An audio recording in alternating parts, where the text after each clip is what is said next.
My fellow investors, did you see the recent video of Jordan Peterson interviewing Michael Saylor? If you haven't seen it yet, you should go watch it. I kind of want to go over some of the things that Michael Saylor brought up in this interview as it relates to our style of investing. So in the first 15 minutes of the video, if you just want to watch, this part of it, Michael Saylor, he goes into how, his business was failing and he was kind of stagnant in his, revenue, and how he decided to just start investing in different assets in the winning companies, some of the companies that he was competing against, and how it was way more easier to grow wealth that way. And just kind of identifying, the winning horses, the winning assets, and then putting his money, into those assets. So one of the things he talks about is, in most industries, in most sectors, or even niches of those sectors, there's usually, one or two companies that kind of take the lion's share of the market. Or in some cases, there's even monopolies. Like he would talk about, he calls them digital monopolies, such as Microsoft, that just dominate one, sector of the market. And sometimes, there may be one or two, right? There might be a runner-up, and sometimes, to a lesser extent, a third one, right? But then that's pretty much it. And then all the other companies just fail. They can't compete. And, he found himself competing against some of these monopolies, and he realized, he's just not going to win. He can't win this game. And he talked about, going into the winning assets. He decided, well, I could try and compete against some of these digital monopolies, or I could just buy into the stock. He said that he made way more money and grew his wealth much faster just by buying into these companies and not trying to compete against them. So as this relates to income investing, what does this look like?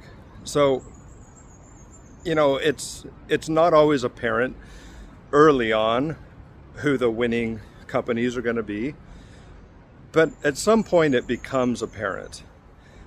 So when you look at, like for example, NVIDIA, there's also AMD, right?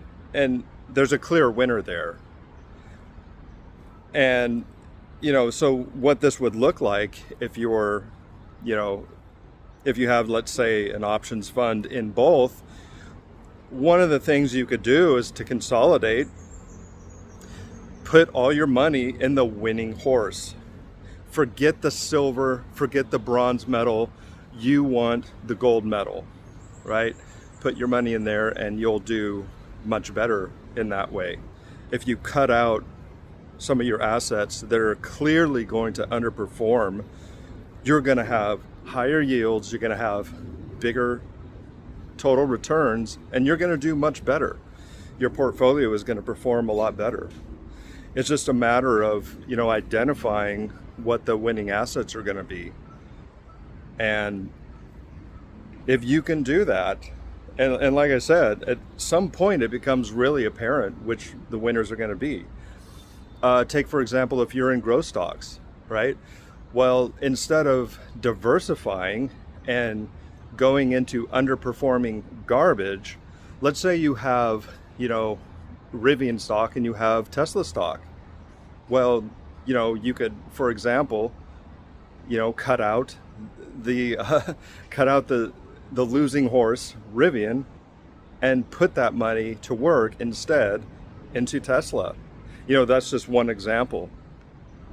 And, eventually he discovered another interesting thing. He discovered later on Bitcoin. He hasn't been a Bitcoin maxi for very long. You know, he wasn't a Bitcoiner in 2010.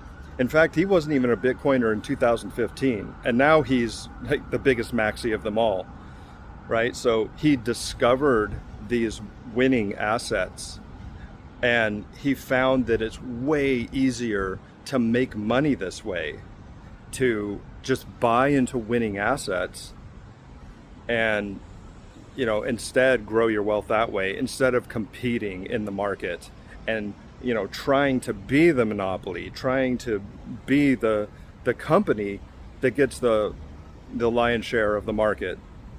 So this is a lot, you know, it's a lot easier. And, you know, it worked for him. And he goes on to say, you know, in this interview of how he made way more money by just identifying winning assets, go into those assets, and, you know, forget about his business, basically, right? Because it just wasn't going to perform like it had in the past. Market conditions changed, and he just wasn't making the money that he was making in the past, and he was really struggling. So, you know, that's one thing you can do, and all of us can do, is, you know, figure out what are the winning horses, put your money into those, consolidate a little bit. And hey, you could even do this with, you know, indexes if you feel like you have too many indexes, or even indexes that are going to outperform. So for example, the NASDAQ typically outperforms the Russell, right? It's just a fact. So, you know, you could shave off some of that and put it more into the NASDAQ, move money. Not financial advice, but this is just a way so you can reach your financial goals faster. You can make more money, more yield, higher total returns.